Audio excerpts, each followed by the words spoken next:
thèse qui est un peu transdisciplinaire entre les maths, la modélisation, l'agronomie et le numérique, qui va arriver aussi comme application.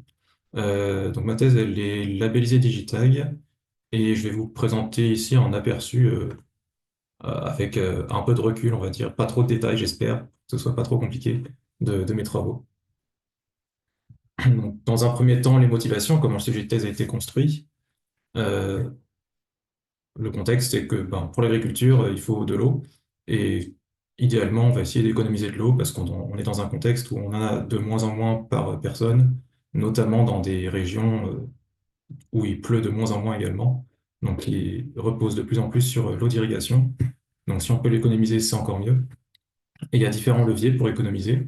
Donc, soit on a des leviers agronomiques, donc que ce soit le choix de variété, le choix de quand est-ce qu'on va démarrer les semis pour décaler un petit peu et essayer d'éviter les zones de sécheresse.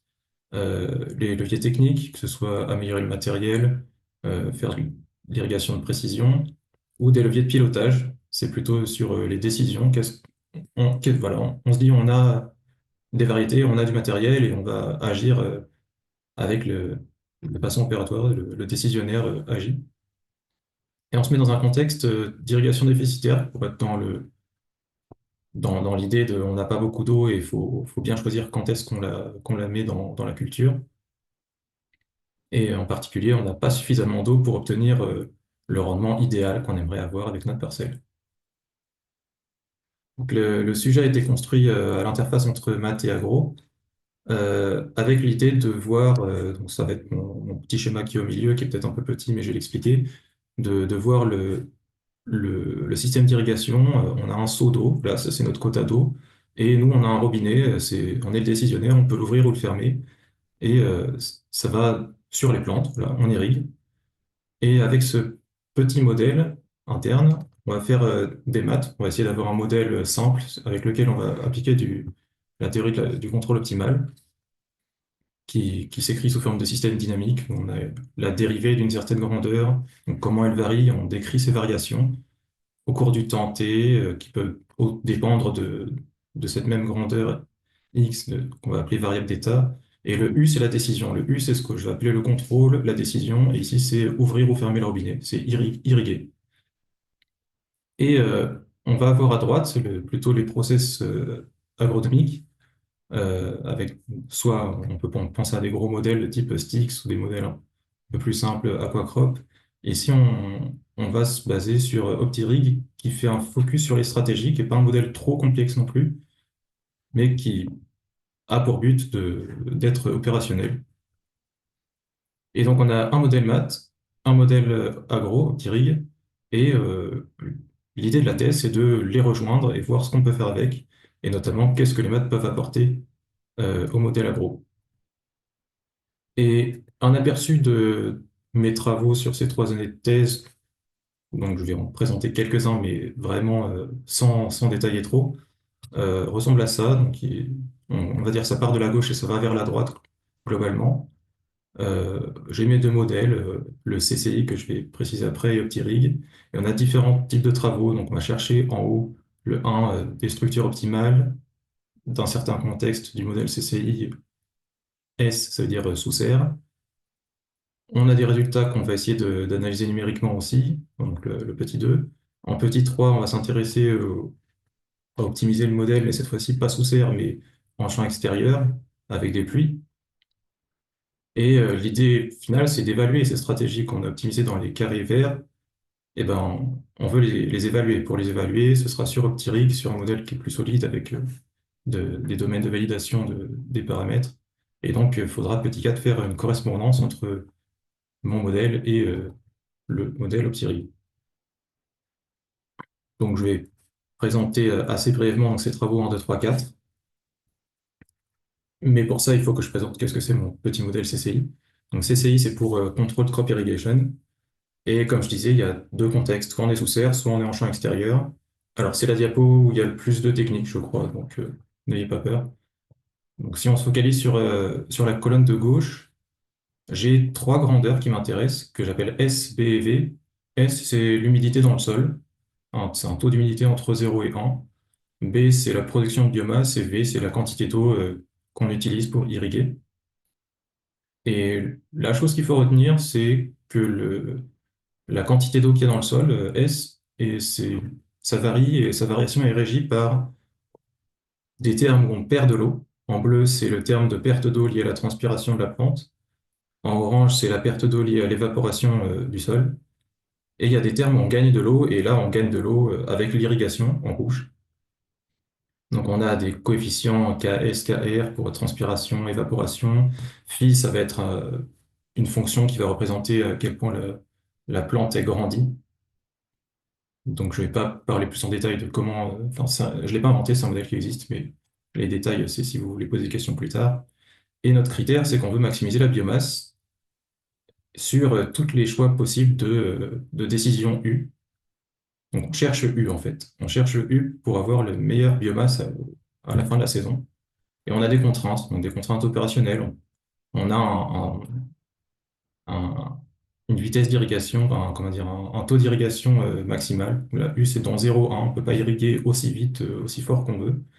On a des contraintes de type irrigation déficitaire. On a un quota Q maximum qu'on ne peut pas dépasser.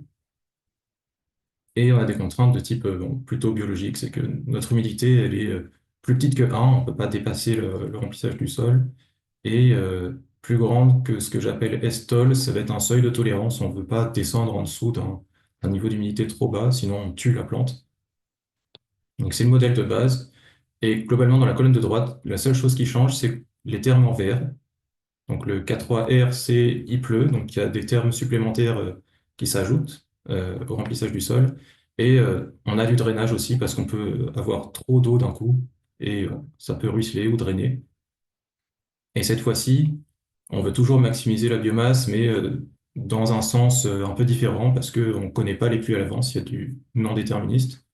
Et donc on va essayer de maximiser en moyenne ou en espérance, toujours avec des contraintes de pas trop utiliser d'eau et on n'a pas un débit infini à disposition. Et pour préciser légèrement les paramètres du sol, j'ai dit le Ks, c'est le coefficient qui représente la transpiration de la plante. Ce qu'il faut juste retenir, c'est que au-delà d'un seuil S étoile, la plante transpire bien, il n'y a pas de problème. Et en dessous de S étoile, on observe un effet de stress hydrique et la plante se développe moins bien. Et Kr, c'est la transpiration, c'est l'évaporation du sol, pardon. Et donc on a aussi le sol qui évapore de moins en moins quand on a moins d'eau dans son réservoir. Et comme je mentionnais, il y a le fameux Estol, on s'interdit, la zone grise ici, c'est une zone interdite, on n'a pas le droit de descendre en dessous de ce Estol. Donc on va rester dans des zones stressées un petit peu, mais pas trop. Et à droite, ce que j'appelais filtre, que la fonction qui représente la croissance de la plante, c'est juste des exemples de comment ces fonctions, enfin, à quoi elles peuvent ressembler. Et ce qu'il faut retenir, c'est ça peut ressembler à peu près à n'importe quoi, parce que l'objectif, c'est d'être très générique. Donc peut-être que notre contexte, on voudra s'intéresser plutôt à la courbe qui est en bleu ou celle qui est en rouge, par exemple. Mais pour l'instant, on s'en fiche, on inclut absolument tout ce qu'on veut, toutes les variétés. On va faire une analyse globale. Donc le premier travail, ça va être d'optimiser le cas simple sous serre. Et on a des petits résultats, ce que je vais appeler les stratégies à deux seuils, ou en anglais du coup Threshold-Based Irrigation Strategies. On a un seuil bas, un seuil haut, et l'idée c'est que, voilà, tout en bas à gauche, on a la trajectoire de l'humidité au cours du temps. On fait rien pendant une première étape, ensuite on essaye de rester à un seuil bas où on stresse un petit peu, mais pas trop la plante. Mais c'est l'idée d'irrigation déficitaire, on économise de l'eau en début de saison. Et à un moment donné, le point rouge, c'est le temps de décision. On passe d'un coup avec l'irrigation maximale du seuil bas au seuil haut, et ensuite on reste au seuil haut jusqu'à ce qu'on ait plus d'eau. Et c'est une forme à peu près générale de nos stratégies à deux seuils qui peuvent se décliner selon si on n'a pas assez d'eau, selon les types de sols, selon les types de plantes aussi. Typiquement, la deuxième, donc sur la ligne du haut, la deuxième, celle qui s'appelle le 0, bot 1, 0, l'étape 4, elle apparaît pas parce on n'a pas assez d'eau, on n'arrive pas à monter jusqu'au pointillé rouge. Donc, selon les situations, on peut avoir différentes déclinaisons il y a cette structure à 5 étapes, mais ça nous fait poser des questions, et notamment ce temps de décision qui a l'air crucial. Euh, Comment on le calcule et qu'est-ce qui influe sur ces valeurs de temps de décision? Et ça amène au deuxième travail qui est l'exploration numérique, donc à la fois de l'optimum qui dépend de ce temps de décision, et aussi on va se dire si on fait des erreurs, à quel point on est sous-optimal. Et donc on a un plan d'exploration qui est assez large, mais il n'y a pas les unités, mais je peux vous les donner. Donc S0, c'est l'humidité au temps initial, on se dit qu'on a suffisamment d'eau au début de la saison. ET0, c'est l'évapotranspiration de référence, et le volume, ça va être le réservoir. On prend des valeurs qui sont relativement larges pour avoir une gamme d'exploration en espérant que ce soit global. K2, c'est ce qui représente le potentiel d'irrigation maximale. Plus K2 est élevé, plus on peut irriguer fort. S étoile, comme je disais, c'est le seuil de début d'apparition de stress. Et delta et gamma, c'est des paramètres qui décrivent la forme de ma fonction de croissance de plante, le phi. Donc c'est relié au LAI, pour ceux qui connaissent. Et la première ligne de résultat avec les histogrammes et les bâtons gris et blancs, c'est un résultat de sensibilité de ma sortie. Ma sortie, ça va être le temps de décision optimal. Comment il varie par rapport à la variabilité des entrées. Les entrées, ce sont les paramètres que j'ai cités en haut.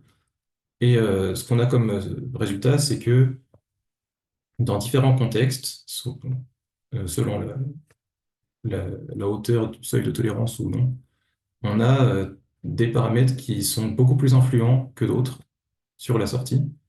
Et en particulier, on a delta et S étoile qui ont l'air d'influer beaucoup plus sur le choix du temps de décision. Et un message qu'on peut en tirer de ça, par exemple, c'est que delta et S étoile, c'est des paramètres qui décrivent la plante plutôt que le sol.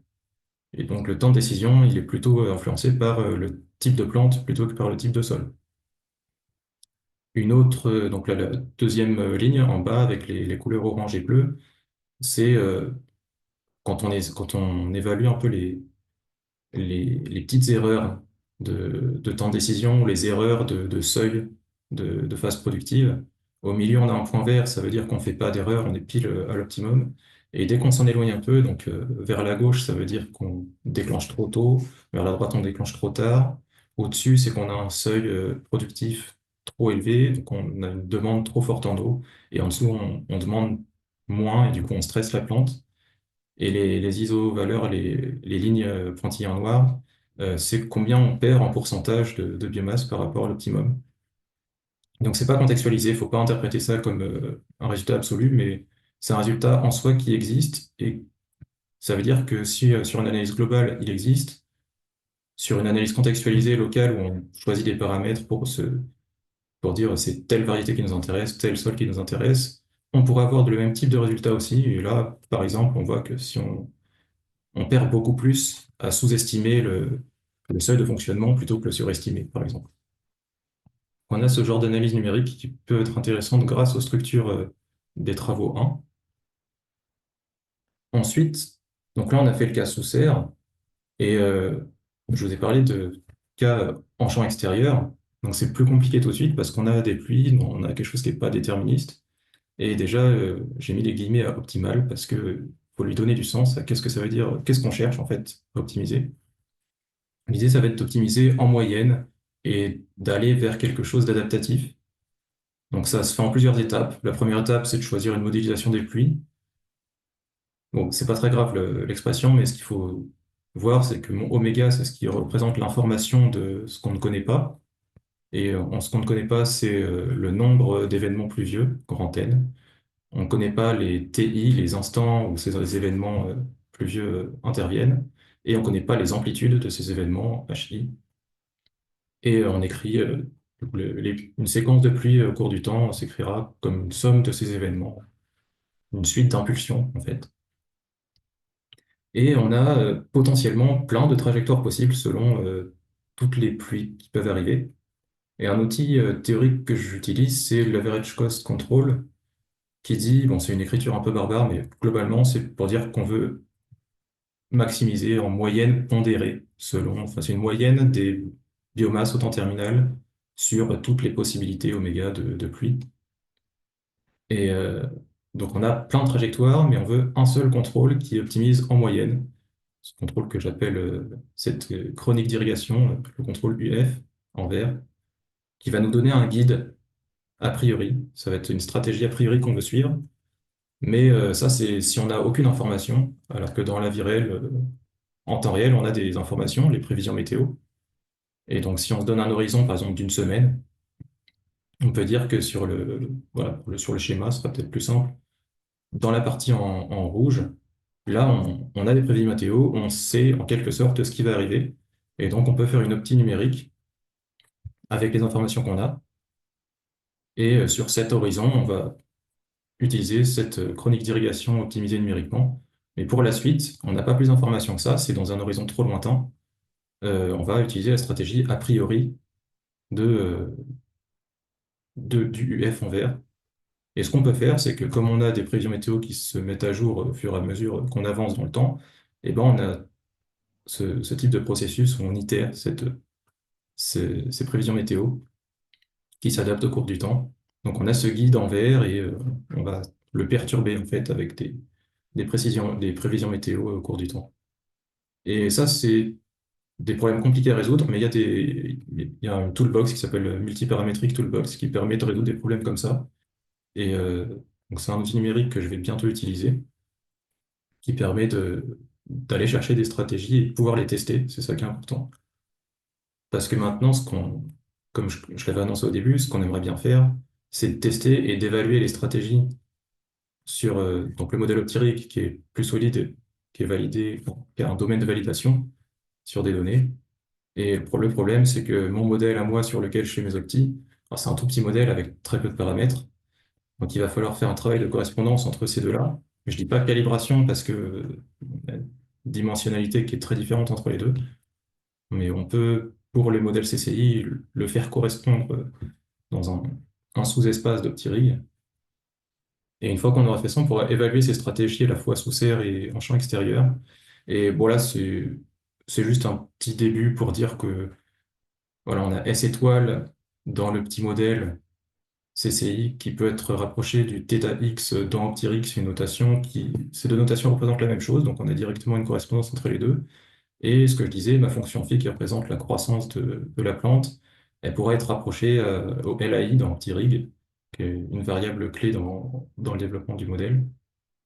Donc c'est pas un phi égale LAI, c'est un phi sera relié à LAI d'une certaine façon. Et avec cette correspondance, on pourra tester les stratégies et, comme je disais, les évaluer, et pourquoi pas évaluer la performance des stratégies sur Optirig. Et bon, voilà, c'est des petits schémas qui sont pas forcément très importants, mais quelque chose qui pourrait être fait avec cette correspondance et avec Optirig, c'est ce que j'appelais la contextualisation. C'est que pour l'instant, tout ce que j'ai présenté, c'est des analyses globales, qui essaient d'inclure toutes les possibilités de sol, de météo, de plantes. Et on pourrait avoir, si on apporte des informations plus précises sur la plante, sur la météo, sur le sol, on aura des résultats encore plus précis en sortie. Donc ça, c'est quelque chose, c'est à peu près tout ce qui reste à faire pour la fin. Et pour aller plus loin, on peut voir deux types de plus loin. Soit on se dit, on va plus loin vers la droite, on prend les dernières bulles et on rajoute des flèches. Soit on se dit, bah, on repart du début, on prend le modèle CCI et on lui ajoute quelque chose. Donc les extensions qui sont envisageables, c'est tout d'abord de préciser les méthodos selon les cultures, ce que j'appelais contextualiser. Donc ça allait encore plus loin vers la droite, c'est pousser l'analyse avec plus d'informations encore.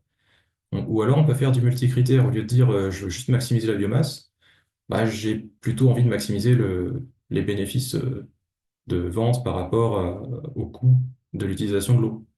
Ou alors je peux aussi dire on n'a pas du tout parlé de qualité, parce que quand on stresse la plante, potentiellement, on a une production de moins bonne qualité. Donc, on peut avoir un compromis à faire entre biomasse et qualité, ou entre biomasse, bénéfice financier et qualité.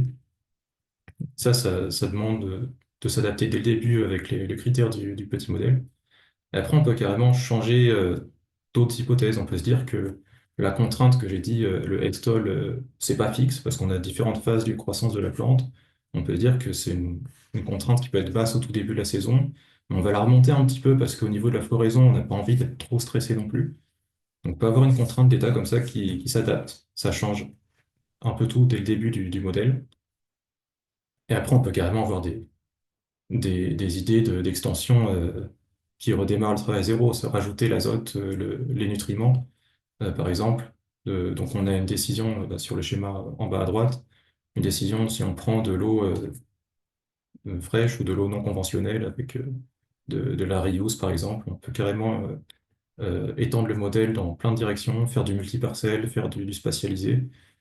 Tout ce que je vais dire, c'est que là, c'est une analyse de base, une méthode proposée qui est générique, un peu globale, et donc qui peut s'adapter selon les envies des gens. Et donc voilà, il y a tout ça, c'est possible. Voilà, c'est des extensions qui sont possibles. La méthode marche quand quand c'est l'exemple de base, et donc la méthode peut s'adapter à des exemples plus compliqués. Et si vous avez des questions, n'hésitez pas.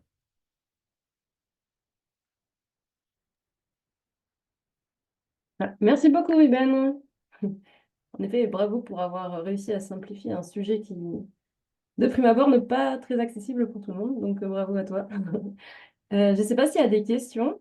S'il y a des questions, on peut en discuter pendant quelques minutes. Et ensuite, on pourra passer à Clémence. Alors, je ne sais pas, j'ai vu qu'il y avait pas mal de personnes qui se sont connectées euh, juste après le début.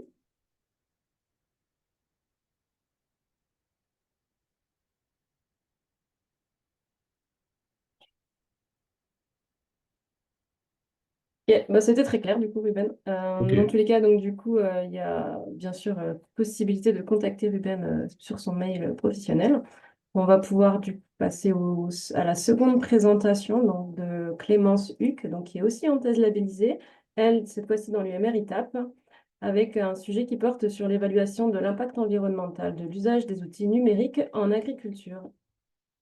À toi, Clémence, merci.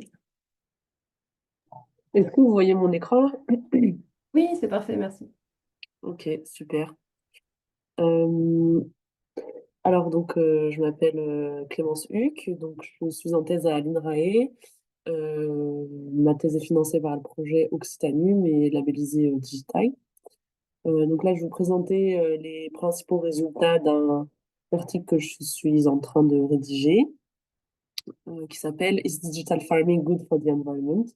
Food for Food through three distinct case studies. Alors, quelques éléments de contexte pour commencer. Donc, vous n'êtes pas sans savoir que l'agriculture aujourd'hui est un secteur qui a des impacts environnementaux importants sur, par exemple, la ressource en eau, sur le changement climatique, sur la perte de la biodiversité. Voilà, et donc pour faire face à ces défis, certaines institutions, certains chercheurs proposent l'agriculture numérique. Donc l'agriculture numérique repose elle-même sur ce qu'on appelle des technologies numériques agricoles, ou DAT. Et donc ces technologies, de par leur production, l'usage et leur fin de vie, produisent elles-mêmes des impacts environnementaux. Ça peut être également sur le changement climatique, sur la ressource en eau, mais aussi par exemple sur l'extraction des ressources minérales. Et donc, du coup, la question qu'on se pose en général, est-ce que l'impact environnemental de la digitalisation de l'agriculture provient plutôt de la technologie en elle-même ou alors du changement de pratique qui a lieu quand on introduit une technologie numérique dans un système agricole? L'agriculture numérique est souvent évaluée. Enfin, les impacts environnementaux de l'agriculture numérique sont souvent évalués avec l'analyse de cycle de vie. Donc, qu'est-ce que c'est?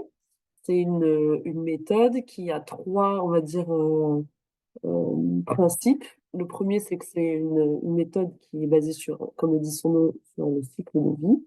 Donc, on va s'intéresser aux impacts d'un produit ou d'un service, de l'extraction des matières premières jusqu'à euh, la fin de vie du produit ou du service. Le deuxième principe, c'est que c'est une approche multicritère, donc on va s'intéresser à un panel de catégories d'impact, donc par exemple, comme on l'a vu tout à l'heure, le changement climatique, la consommation de la ressource en eau, l'acidification, etc. Le troisième principe, c'est que c'est une approche fonctionnelle. Donc là, en fait, on va rapporter les impacts environnementaux du produit ou du service à sa fonction, qu'on va quantifier. Donc, par exemple, ici, on a un smartphone. On pourrait s'intéresser à sa fonction de téléphoner. Et dans ce cas-là, on pourrait utiliser l'unité fonctionnelle, par exemple, téléphoner durant 100 minutes. Et on comparait les impacts environnementaux de ce smartphone à un téléphone fixe. Mais le smartphone a aussi une fonction de prendre des photos. Et donc là, l'unité fonctionnelle, ça pourrait être, par exemple, prendre 100 photos et on comparait ces impacts environnementaux à un appareil photo numérique. En plus de ça, la méthode, l'analyse de cycle de vie, c'est une méthode qui est normée. Et cette norme, elle définit 4 étapes. Donc la définition des objectifs et du champ d'étude. À cette étape-là, on va se dire pourquoi est-ce qu'on fait cette analyse de cycle de vie, quelle est l'unité fonctionnelle, quelles sont les frontières du système, donc ça veut dire quels sont les processus qu'on va inclure dans l'analyse. La deuxième étape, c'est l'inventaire. Donc à cette étape-là, l'objectif, c'est d'à la fin avoir une quantification de toutes les molécules, de toutes les émissions du système et de toutes les ressources qui sont extraites. Et donc, pour ce faire, on va avoir besoin de collecter des données spécifiques à notre produit, notre service. En troisième étape, on va évaluer les impacts environnementaux. Donc, à partir de notre liste de ressources et de molécules, on va traduire cette liste en impact sur l'environnement. Et donc là, il va falloir sélectionner une méthode. Il y a des méthodes qui existent et il faut sélectionner la méthode qui est la plus appropriée. Et enfin, on interprète nos résultats. Donc là, la question de recherche de cet article, c'est quels sont les impacts environnementaux de la digitalisation en agriculture? On garde en tête, est-ce que c'est plus la technologie en elle-même ou alors c'est le changement de pratique agricole? Pour répondre à cette problématique, on a décidé d'aborder une approche plutôt empirique et de sélectionner des cas d'études. Donc, cette sélection de cas d'études, elle se fait selon deux critères. Donc, le premier critère, ça va être le niveau technologique. Donc, on a un premier axe. Le niveau technologique, voilà, il est défini par trois composantes. En fait, c'est un peu l'accessibilité de la technologie en termes de coût, de complexité dans la production et la conception d'outils, et dans les capacités de l'usager. Donc, les capacités, ça va être en fait l'ensemble on va dire, des compétences que doit avoir un usager pour pouvoir utiliser la technologie. Le deuxième axe, c'est le niveau de transformation qu'apporte l'outil. Donc là, c'est un axe qui va être plutôt binaire. La question, c'est est-ce qu'il y a du changement dans le système agricole? Donc, s'il n'y a pas de changement, en fait, on va s'intéresser juste à des technologies qui vont faire de l'optimisation des pratiques. Et s'il y a un changement dans le système agricole, là, ça va être plutôt des outils qui vont reconcevoir le système. Donc, nos trois cas d'usage, on les a sélectionnés de manière à ce qu'ils représentent les différentes possibilités de notre grille d'analyse. Donc, le premier cas d'usage, c'est une sonde capacitive pour l'irrigation dans un verger de pommiers. Donc, cette sonde, elle va mesurer l'humidité grâce à elle va mesurer l'humidité du sol et grâce à cette information, l'agriculteur, il va pouvoir choisir de moduler son irrigation. Ah oui, à chaque fois, donc sur le niveau technologique, on a pris en fait comme proxy, parce que c'est des choses qui sont quand même assez difficilement quantifiables, la complexité et la capacité. Donc on a pris en proxy le coût pour pouvoir placer notre technologie dans la grille. Et donc là, la sonde, donc a un coût relativement modéré, et la sonde, on va juste modifier en fait la quantité d'eau qu'on apporte, donc il n'y a pas de changement du système agricole. Le deuxième cas d'usage, ça va être l'autoguidage, donc un système qui permet à un tracteur en fait, de suivre une ligne droite. Donc là, il y a toujours un tractoriste dans la machine qui gère la vitesse du tracteur, les tours de force, etc. Et donc, cet autoguidage, il a été rajouté sur le tracteur et il est utilisé pour du désherbage mécanique en viticulture. Et donc là, c'est un prix qui est d'un facteur 10 par rapport à la sonde capacitive. Donc, c'est pour ça qu'on l'a mis plutôt en high level, en technological level. Et il y a le principal atout de cette technologie, c'est que ça va apporter du confort supplémentaire aux tractoristes. Et donc là encore, il n'y a aucun changement il n'y a pas de changement en fait dans les pratiques. Le dernier cas d'usage auquel on s'intéresse, c'est un robot multitâche qu'on va étudier dans le cadre de la production de haricots verts plein champ. Et donc, ce robot, en fait, il a un coût quand même assez important. Donc, c'est pour ça qu'on le met en high technological level. Et par contre, en fait, le fait de l'introduire dans le système, ça va obliger l'agriculteur à reconcevoir son champ, parce que souvent en maraîchage plein champ, on va travailler en, en planche. Donc, c'est des rangs de trois, c'est voilà, des groupes de trois rangs serrés, puis un espace, puis trois rangs serrés, etc. Alors que là, le robot, il faut qu'il passe à chaque fois entre tous les rangs. Et donc, du coup, on va espacer les, les rangs régulièrement de 0,6 mètres. Et donc, et en conséquent, en fait, on change la structure du champ. Et donc, c'est pour ça que là, on le met dans la case où il y a un changement. Et il y a une dernière case là qu'on n'a pas explorée, c'est ce qu'on appelle les outils d'aide à la décision stratégique. Donc, par exemple, des outils qui pourraient permettre de concevoir des systèmes agroforestiers ou de planifier les cultures, planifier les rotations des cultures sur le long terme. Et là, en fait, c'est des outils qui n'existent, enfin, qui sont pas encore à l'usage, ils sont encore à l'état de la conception aujourd'hui. Et donc, c'est pour ça qu'on n'a pas pu les évaluer. Donc là, ce que je vous propose, c'est que je vais vous montrer un peu les principaux points de l'ACV qu'on a fait sur le robot et les principaux résultats du robot. Et je passerai plus vite sur les deux autres, cas d'usage. Parce que je peux pas tout présenter. Donc sur le robot, notre ACV, l'objectif, ça va être de comparer les impacts environnementaux de la production de haricots verts plein champ avec ou sans la technologie numérique. Donc on a un scénario de référence qui va être la production sans la technologie numérique et un scénario numérique où là, c'est la production avec la technologie. L'unité fonctionnelle qu'on choisit, c'est produire 1 kg de haricots verts plein champ. Et les frontières du système, on va faire en sorte qu'elles incluent à la fois la technologie numérique, donc sa production, l'énergie dont on a besoin pour la faire fonctionner durant son usage, et la fin de vie du système. Voilà. Ensuite, sur la partie inventaire, donc on a des données, ce qu'on appelle le foreground, donc ça veut dire des données sur lesquelles on a des marges de manœuvre, donc c'est des données un peu qui sont importantes pour nous. Donc on a pesé les principaux, enfin les composants du robot chez le constructeur pour avoir ensuite la quantité de matériaux dans le robot en ce qui concerne la technologie numérique et en ce qui concerne les pratiques agricoles. Là, je suis allée voir un agriculteur qui utilise aujourd'hui le robot, qui a changé voilà, en 2021, qui avant utilisait soit un tracteur et un porte-outils, et qui ensuite maintenant est passé à un système où il utilise le robot pour semer et pour désherber son champ. Et donc là, voilà, je lui ai posé des questions sur comment est-ce qu'il faisait avant sans le robot et comment est-ce qu'il fait aujourd'hui.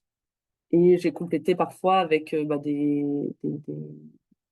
rapports techniques ou des fiches techniques sur, par exemple, combien consomme le tracteur, les poids des machines, etc. Et ensuite, il y a tout ce qui est le background. Donc ça, c'est des données en fait sur lesquelles on peut pas vraiment faire grand-chose. Par exemple, le carburant, l'impact de la combustion de 1 kg de carburant, ça, de toute façon, on n'a pas de levier pour jouer dessus. Et donc là, on va prendre des données génériques qui sont disponibles dans des bases de données spécialisées. Donc, Voilà, pour ceux qui connaissent, j'ai utilisé Coinvent. Negaoctet, ça avait été utile pour évaluer l'impact des réseaux et des centres de données. Et enfin, Agrimalis, c'est une base de données française, notamment pour les machines et les outils. Donc, si on regarde maintenant les résultats de notre ACV, voilà, donc on a notre inventaire, on a choisi une méthode d'évaluation des impacts qui s'appelle Environmental Footprint, c'est pas obligé de le retenir. Et donc, on a des résultats. Je vais vous présenter là. Je vais vous présenter en détail pour le robot. Donc, dans le cas du robot, donc on se rappelle, on a une unité fonctionnelle qui est 1 kg de haricots verts cloches. Notre ACV, donc elle nous donne des impacts environnementaux selon 18 catégories d'impact. Vous voyez là. Là, à chaque fois, ce qu'on a fait, c'est que comme les catégories d'impact, elles n'ont pas toutes les mêmes unités, à chaque fois, on définit 100% comme étant le scénario qui a le plus d'impact. Et ensuite, on compare, on, on compare avec l'autre scénario. Donc, il y a deux scénarios. Donc, le scénario de référence en gris, donc c'est celui sans la technologie numérique, et il y a le scénario numérique. Le scénario numérique, on l'a représenté, on l'a scindé en deux couleurs. Donc, les impacts qui proviennent uniquement des pratiques agricoles, en vert bleu là, et la technologie numérique en elle-même, donc sa production, l'énergie utilisée, sa fin de vie. Et là, c'est en bleu. Et donc, sur ces résultats, je pense qu'il y a deux points principaux à retenir.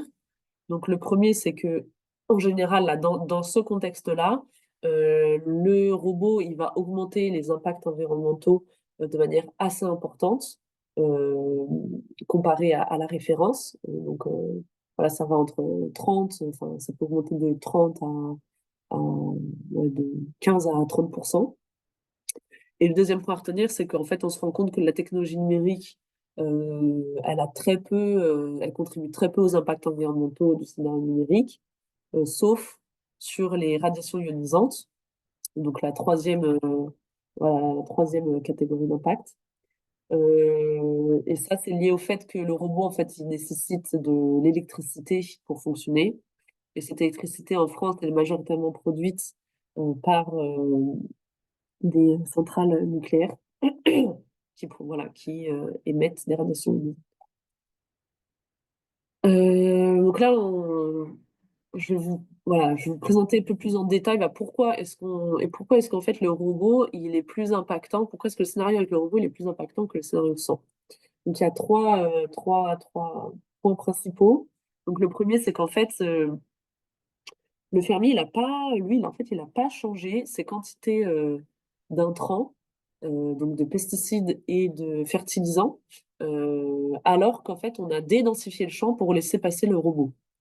Avant, on va dire que on avait une densité donnée, et en fait, aujourd'hui, on a une densité moindre de 25% environ, alors qu'il applique toujours la même quantité de pesticides et de fertilisants à l'hectare. Et donc, du coup, en unité fonctionnelle, par kilogramme produit, ça augmente, voilà, on met plus de pesticides et de fertilisants par kilogramme produit. Et ça, c'est un impact très important sur les résultats.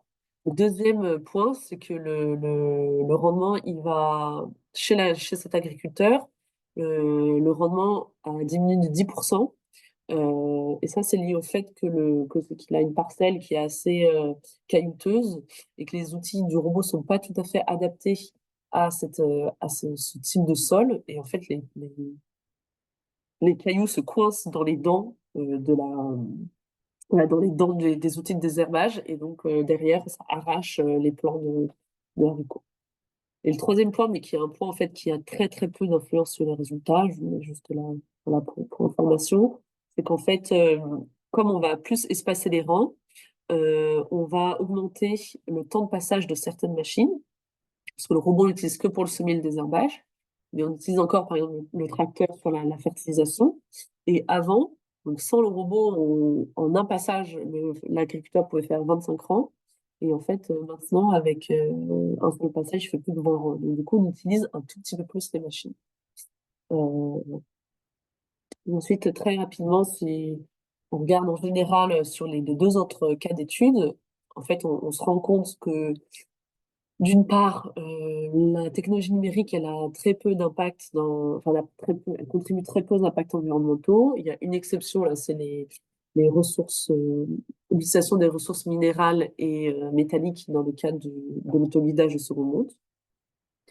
Et le deuxième point, c'est qu'en fait, dans ces deux cas d'usage, l'utilisation de la technologie numérique, elle conduit à très peu de changements dans les environnements. Enfin, pas de changement pour l'autoguidage de seconde monde et un changement modéré pour la sonde capacitive dans les impacts environnementaux. Ça va jusqu'à 18% de réduction. Voilà. Et donc, si on met tout ça ensemble, en fait, ce qu'on a vu, c'est que effectivement, c'est bien le changement de pratique qui va driver les impacts environnementaux de la digitalisation agricole.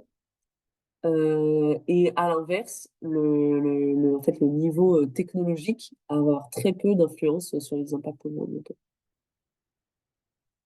Voilà, voilà. Donc, n'hésitez pas si vous avez des questions.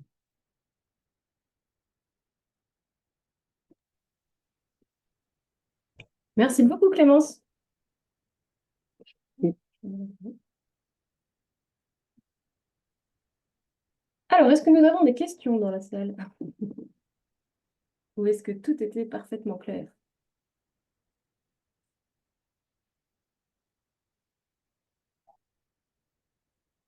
C'est vrai qu'on a on a commencé un petit peu plus tôt, donc on a fini aussi un petit peu plus tôt. Véronique, tu peux prendre la parole. Oui, Clémence, salut. Oui. Est-ce que tu peux nous dire sur le fait de ne pas avoir baissé la quantité de produits appliqués sur la parcelle? Tu as dit que c'était ça qui avait un impact non négligeable. Ça représente quoi Bah, c'est difficile à isoler. Euh, c'est difficile à isoler parce qu'en fait, je ne connais pas ce qu'il aurait fait réellement. Enfin, de combien est-ce qu'il aurait ajusté ses intrants. Mais j'avais fait une analyse sur les deux autres. Donc, j'avais vu en mettant un rendement égal, en fait, Ouais. ça ne comme dit, ça change pas les conclusions, c'est-à-dire que c'est toujours quand même le scénario numérique qui est plus impactant, mais pas beaucoup. En fait, il n'y a plus beaucoup de différence entre les deux. Euh, et sur les machines, en fait, oui, ça change vraiment rien. Et donc, du coup, j'en ai déduit que l'impact principal, c'était Ok, le fait que l'agriculteur mettait la même quantité à l'hectare. très bien. Merci. T'en prie.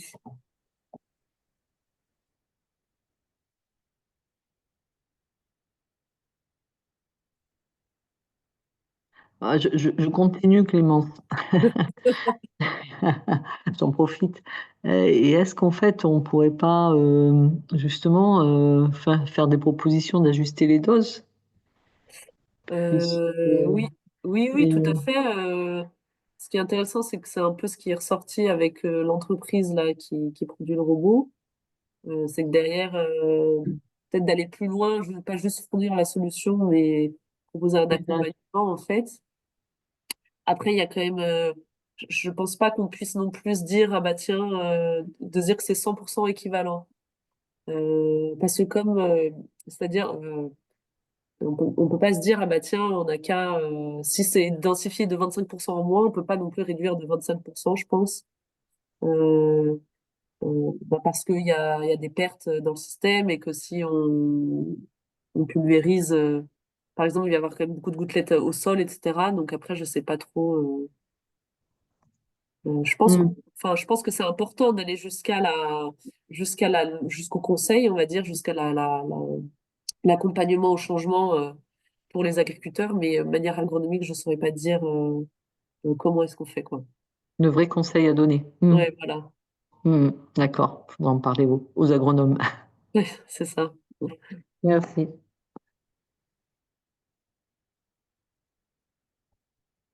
Eh ben, merci beaucoup, beaucoup Ruben, merci Clémence. S'il n'y a pas de questions supplémentaires, ben, en fait, je vous donne rendez-vous donc le prochain petit tag. aura lieu le 10 juin. Donc, notez dans vos agendas. De toute façon, je vous enverrai un calendrier. Et puis, je vous dis à très bientôt. Merci et puis bonne fin de journée à tout le monde.